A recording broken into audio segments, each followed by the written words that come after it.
C'est cet email qui a mis le feu aux poudres. Des insultes anonymes et des menaces de mort adressées à une conseillère municipale de Villeurbanne. Alors la teneur c'est à l'arabe, cité au moins 6 ou 7 fois, la valise ou le cercueil, retourne dans ton pays, tu seras criblé de balles.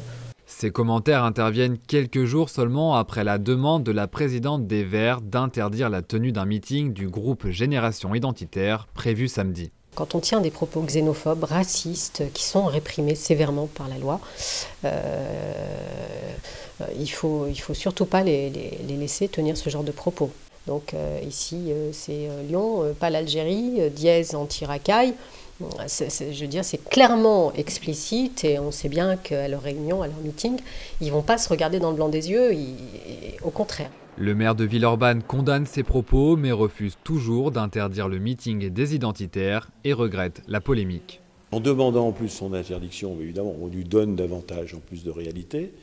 Et en n'obtenant pas, si nous l'avions fait, ce qui est vraisemblable aujourd'hui, l'interdiction, on donne encore une publicité supplémentaire et on donne même des arguments. Donc si sous prétexte de combattre, on leur donne davantage de relief, voilà, c'est une chose auquel chacun, je pense, un responsable politique doit penser. C'est dans les rues du Vieux-Lyon que se trouve le groupe. Il nie être l'auteur des menaces et s'étonne de la volonté d'interdire leur meeting. Ils vont même jusqu'à faire référence à Charlie Hebdo.